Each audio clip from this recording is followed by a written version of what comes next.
thank you for inviting me here to St Cuthbert's, Lorton. You're a member of the congregation here at this church, and you particularly wanted to share about this resurrection window.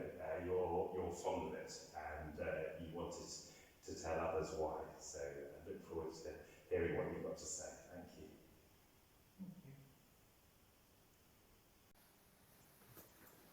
Well, last Easter we were in lockdown, nobody was at services, and there was a danger that this Easter would be the same. And I felt so sorry that nobody would be sitting here with the sun shining through this glorious stained glass window. I love this window for various reasons. It is the crux of the Easter story as far as I'm concerned, with the empty tomb, the people coming, Mary coming, and finding it empty and the angel appearing to them. I love particularly the colours. I love the red cloak of one of the country folk. We have a red altar frontal for Holy Week. My husband Roger is church warden. He's very proficient and experienced at what colours are right for the season. We had a service on Palm Sunday, and we had this red altar front, as I've said, and Richard Pratt had his red stole on, and it was a glorious splash of colour, just like the cloak that lady is wearing.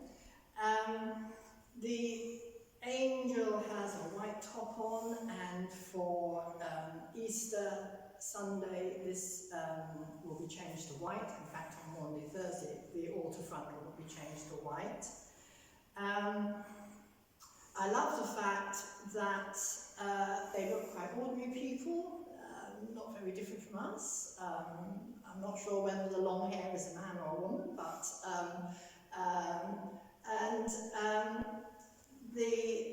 I love the wildflowers. All the wildflowers I know were taught to me by a primary school teacher when I was 8, 9, 10. And there's scabious here, there's harebells, there's daisies, and I particularly like the sheen on the robes. They've all got patterns on them if you look closely. But the best thing for me is that I've always thought that it looks like a lake behind the sepulchre, behind the tomb, and it's like looking out beyond this stained glass window to Crummet Water, which means that this picture, this part of Jesus' life, of the story, is for us, and we can feel part of it. And the fact that it's in memory of a local man, and if you go out of the church door, turn left, across the field, that's where he lived. So it's all very local and very relevant to us for this Easter time, and I'm so pleased to share it with you.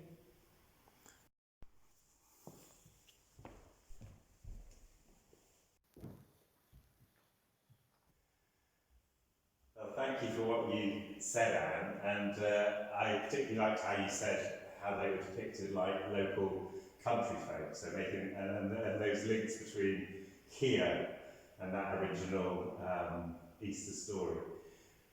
It was funny, I was just having a look at the Gospel accounts before I came, and I think it's a mix of a good number of them, because they're holding spices, the two women, and I think it's Luke and Mark who mention the spices.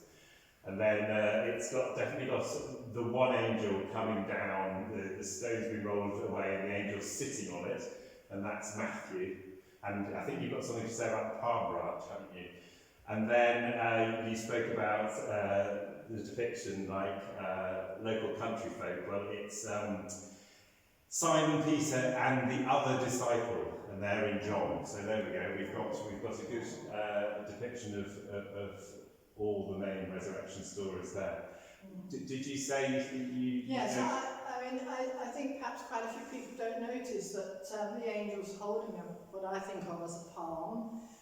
And she's not just holding it, she's sort of cradling it. I did Google the spiritual significance of palms, which I chose. One was victory, and to me it would mean victory over death. Death is not the same, not the end. And peace. So, you know, we can rest in peace that death is not the end, it's victory with Christ.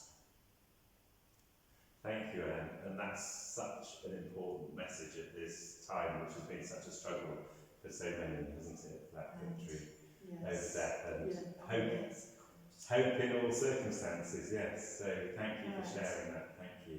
I really appreciate it. It's been certainly I can understand why you wanted to share about your wonderful window with everybody in our mission community. Thank you.